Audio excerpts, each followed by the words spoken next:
Four Nights of the Apocalypse chapter 83 is currently out, and another really chill chapter with some pretty funny and heartfelt moments in this one as well. It was nice. We're getting set up for the future of the series, and I feel like we're definitely going to be getting some sort of explanation on certain things, like with Camelot, with Arthur, and who exactly are the four knights that are supposed to prophesize to either save or destroy the world. So I'm kind of looking forward to that. We actually get to see Meliodas again this chapter, and some more familiar faces, which I cannot wait to get into. But before all that, don't forget to like and subscribe and hit the notification bell for updates on future videos. It really does help, and it shows you guys continue the support for the Four Nights content on the channel, as I really do enjoy making these videos for you guys. But let's hit that intro and get right into the review.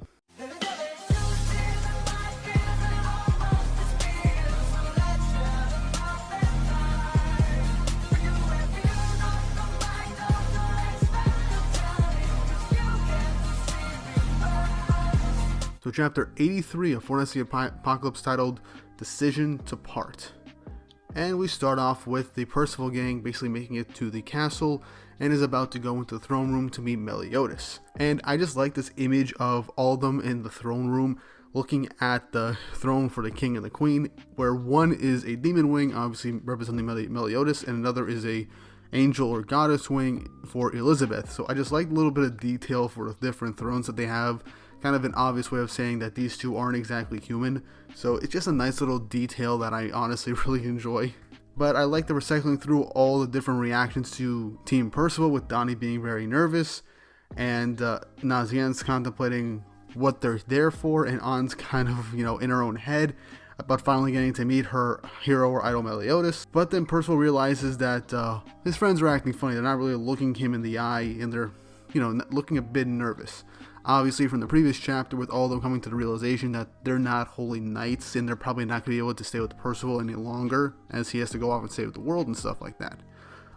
But then someone walks into the throne room, welcoming them as lovely knights, as finally Elizabeth makes it onto the scene, with Thetis declaring her the Queen of Leonis. And I'm just so happy we saw Elizabeth. Honestly, with all those panels with her face obscured and not showing her eyes, I was honestly afraid something had actually happened to her over the last couple of years during the time skipped up to the start of the series. But no, she seems completely fine. I think it was just Nako basically teasing the reveal of Elizabeth. And she looks more or less the same as when we last saw her in the Seven Deadly Sins, maybe a little bit older. But yeah, and I also like the little detail, she takes out the whole page and the left side is literally just a wing to also represent that she's a goddess. It's a nice little detail, and I kind of like it. Anne and everyone are they're so pretty, and I kind of like Donnie's, Nazianne and Donnie's talk about Elizabeth, basically be yeah, Tristan really takes after his mother.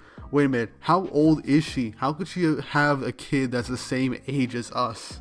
Which is honestly kind of funny, as Elizabeth does look she still looks very young, which basically she is supposed to be in her 30s now, so that's really nice. And I like that they're bringing this up. Probably the whole goddess powers unlocked and stuff like that is making her a lot more youthful, even though that her body is still technically human.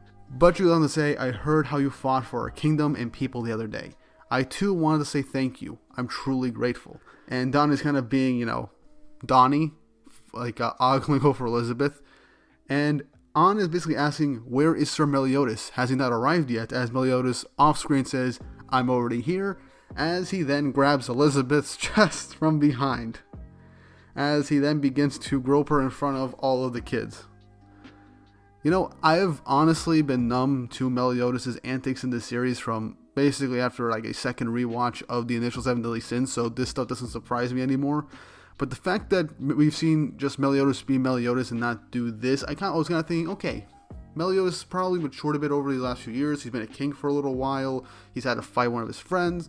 Maybe the whole pervert joke isn't going to come back at all. And it comes back here in full force in front of people that he actually summoned to the castle. So part of me is wondering why Meliodas just decided to do this out of the blue. Even Elizabeth is saying please, not while people are watching. And Thetis is literally just turning off to the side and just oh, come on, man, not now. So it's kind of hilarious.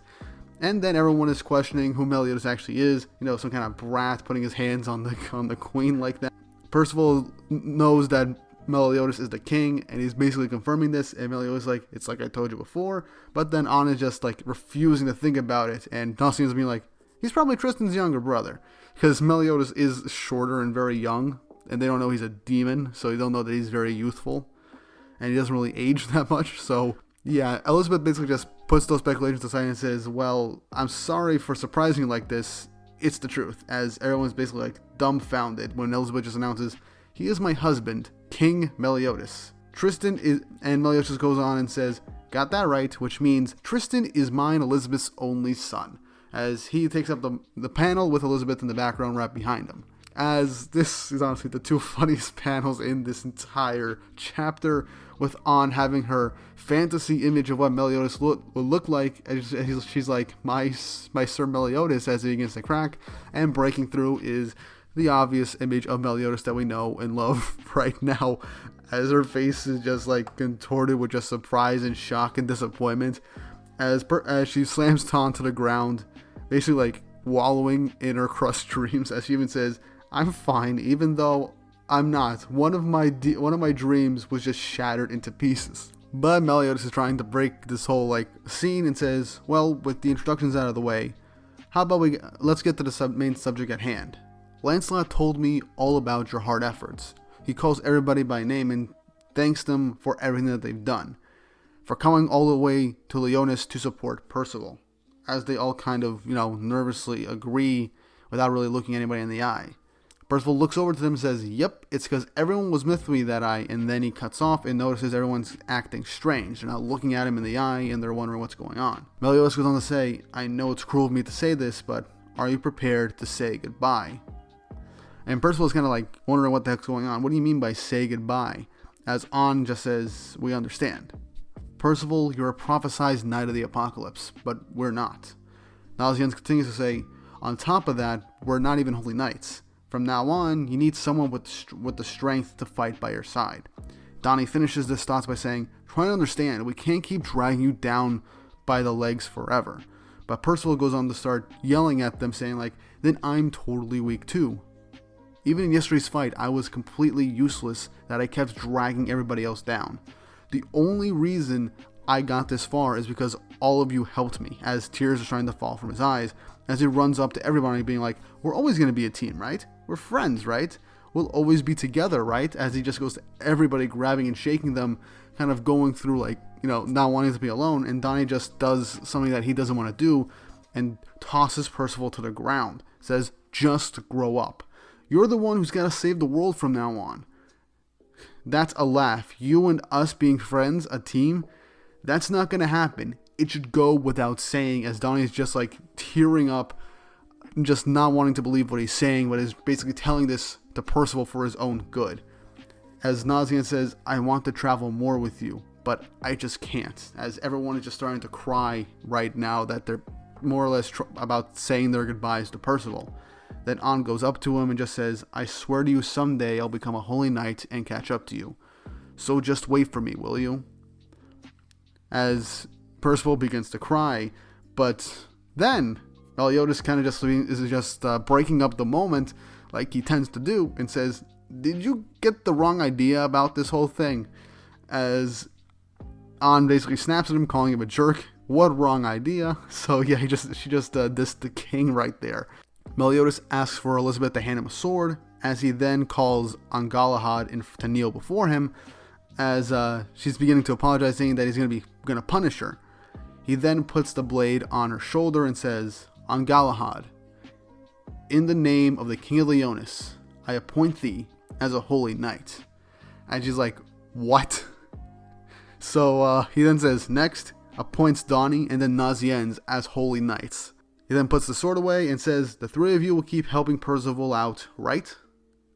But then they're just like, wait, you told us to prepare to say goodbye, as Meliodas really didn't get the chance to finish everything that he was saying, and kind of led them on by mistake and says, I meant it's time to say goodbye to your normal lives, until we put an end to the war with Camelot, as everyone's tears are still flowing from the emotional moment they just had, and they're like, wait, what did you just say? But yeah, that's honestly kind of the funniest thing ever. not only were they having just a tearful and heartfelt goodbye, but then Meliodas just goes on to say, actually, I did not mean that you guys are going to be separated. And he just appoints them all Holy Knights, which we all kind of anticipated this was going to happen, most likely. This was the most likely scenario. While I would have liked it to just center around the 4 Knights of the Apocalypse, the title characters, it also would have been like very weird if the 4 Knights were the only main protagonists, and that the main cast we've been following up to now have just like gone off and become irrelevant. It would have made no sense for Percival to get these traveling companions. So I'm honestly curious to see how the story is going to handle having multiple main characters, with just the 4 Knights being the core focus. I really do think that Nakba's going to focus more on the side cast in the story and give them more development and purpose in the main story, as we wouldn't have had so much build up in time with these 3 particular characters for roughly like 70 chapters, 80 chapters even, for them to just get sidelined. So I think he's probably going to take more investment into the side cast from this point onward, which makes me a hell of a lot happier. But Meliodas then says, I'm really sorry for letting kids like you shoulder the fate of the world. But please, lend me your strength so we may protect Britannia. Everyone wipes the tears from their eyes and just says, yes, sir. With Meliodas giving a smile towards them and on asking, may we just say one thing? And Meliodas is like, sure. As they all just yell, don't trick us like that. Ending the chapter. So yeah, that was another really good chapter for 4 Knights of the Apocalypse. I thoroughly enjoyed this. It was nice. It was relaxing. And we're basically going to be getting the follow-up with everyone next chapter. We're definitely going to see something with Gawain and Tristan. And Lancelot's going to have to show up soon. And I feel we're going to get like their first real mission as a group. Whether or not they're going to appoint a leader, which will most likely be Lancelot, is still up in the air, but I'm excited to see what's going to happen next, because we're definitely on our way to another arc. We've had 3 chapters in a row of cooldown time from the whole Leonis arc, and now we have everyone appointed as Holy Knights so they can continue traveling with Percival and be a part of this grand adventure to save the world. One thing I want to note about Meliodas is just like, based on his dialogue after he appoints them Holy Knights, he really doesn't want to throw kids into this war against Camelot. He'd much rather fight this himself. He's always done this himself. Well, along with the Sins and Elizabeth, but that was the whole point. He had a team of highly skilled and powerful friends and allies with him, but now he's basically being forced to bring kids into the mix, which is a typical shonen story, but it's just nice seeing Meliodas kind of being like, I don't want to send kids into this war zone, but based on everything that's happening, their powers, the prophecy, and everything, I don't really have too much of a choice. So I like that Meliodas is doing this. I like that he does have some kind of maturity over the last couple of years, taking his job as king fairly seriously, despite being, Meliodas, which is honestly kind of nice. The fan service thing is honestly something that I didn't really particularly enjoy. It got a chuckle out of me, but it's something I'm not too keen on. But then again, Nakaba only did 4 or 5 fan service-y scenes in this entire series so far, which is, I think, a third or a fourth of all the fan service scenes from the 7 Deadly Sins, which is honestly a big improvement, because those kind of took away from the story,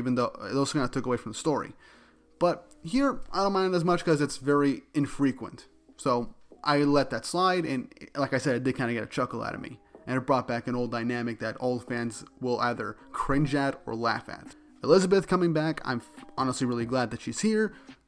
She's happy and healthy, and thank God for that, because again, with all the teasing of her face reveal, we were afraid that maybe she's blind, maybe she lost her eyes, maybe something happened to her over these last couple of years because of the fight against Arthur, but no, everything just seems perfectly fine. So, hey. It was just basically just what Nakba did when Meliodas' introduction just spanned it across this entire arc and did not just show her face in the very same chapter that she was introduced to end the chapter off.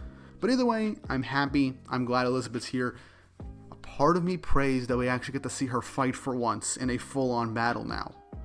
She is part of the previous generation. She is the mother of one of the 4 Knights of the Apocalypse, one of the main characters, so it would be nice to see her fight. It would be nice for her and Meliodas to fight together, which is something that we didn't get too much of at the finale of the 7 Deadly Sins. So that would be nice to see. That is basically being an attendant to Elizabeth. there's definitely going to be something. I do want to see more of Thetis. But yeah, all in all, this was another really nice chill chapter, really nice heartfelt, heartwarming moments. And Meliodas being Meliodas, Elizabeth showing up, and I think we're finally going to get into the meat of the and setup of a new arc, which I am all but happy to see, because the Leonis arc has been almost a year long. I think it's been like 30-ish chapters, 40 chapters, almost 40 chapters. So I look forward to see what's going to happen next and to start of a brand new adventure. But what did you guys think of this chapter? Leave your thoughts and opinions down below. What do you think of the whole fan service return for Meliodas just coming out of nowhere? What do you think of Elizabeth showing up? How'd you feel during that heartfelt, heartbreaking goodbye that ended up not being a goodbye? And what do you think is going to happen next for the series? Leave your thoughts and opinions down in the comment section down below. I love hearing your thoughts and theories about what's going to happen next. It's always nice to interact with you guys. And don't forget to like and subscribe and hit the notification bell if you haven't already. It shows that you guys like my content, and it'll help me grow and help bring more people into the Fortnite's fandom, as this series does need some more fans and really deserves more love than it gets. But with all that said and done, I hope you guys enjoyed the video, and I hope you all have an awesome day.